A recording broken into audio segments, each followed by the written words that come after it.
Nehemiah. And I probably read that book, I can't count how many times, and each time I always pull something different out of it.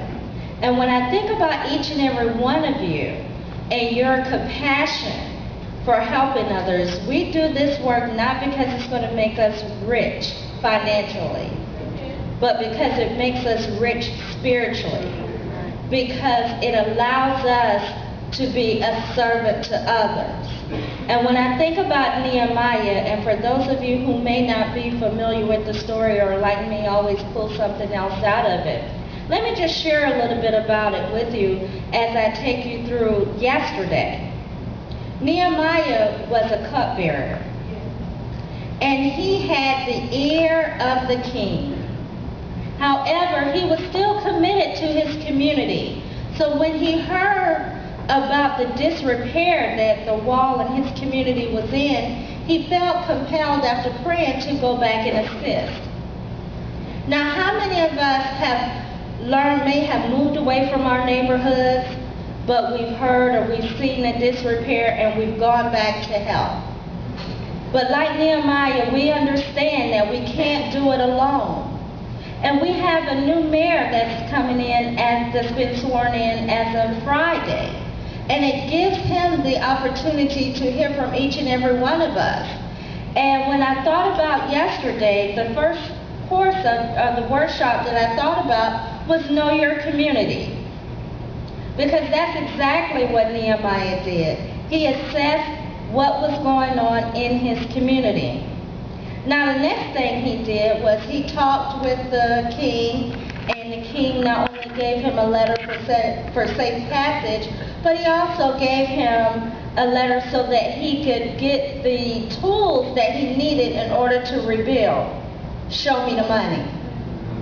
Because what you have to do is you have to look out in this community and determine where are those limited resources.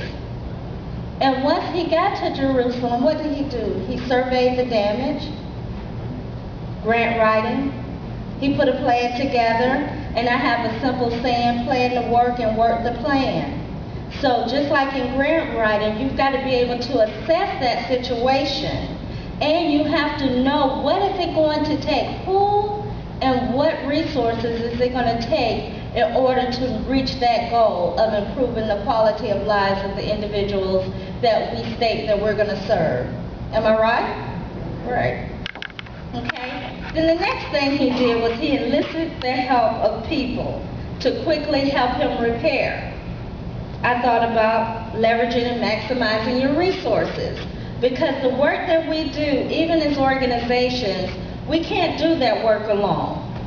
We have to go out and find other groups that have like-minded goals. And that's very important, ladies and gentlemen, because everybody can't be your partners. Everybody don't have your best interest.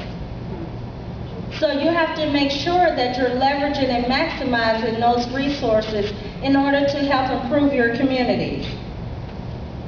Now, it's interesting because when you read the story of Nehemiah, it talks about the fact that although he was, for lack of better words, a governor in his area, he did not take advantage of the food and the land allotments that he was entitled to. And on top of that, he also had the nobles and the officials to relieve the debt, to relieve the taxes, and to give back the land and the money so that individuals could feed their families. Does that not sound like what our president said to the banks? That go out and modify these loans. We don't want people to be homeless. We don't want them to lose their homes. So I say all of this to you to say the work that we do is not new. It is not some fad. It's not a fashion. But it's our responsibility, it's our spiritual responsibility that every single day that we wake up, that on our minds should be, how do we improve the quality of life of someone else? And it's not always just our plans. Just as Elaine said earlier, we need to hear from those that we want to serve. Because a lot of times when we take times as organizations to listen, we realize that what our desires are for the people we serve may not be their desires. So again, I welcome you. I thank you, because as much as we may have enriched your lives over the last 2 days, you have definitely enriched our lives.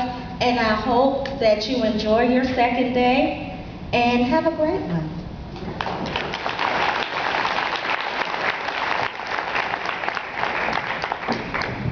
Thank you, Carrie, so much for those words.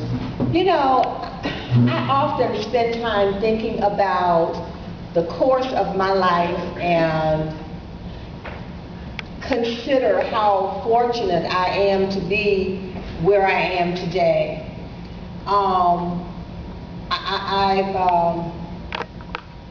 Anyway, I spend a lot of time doing that. And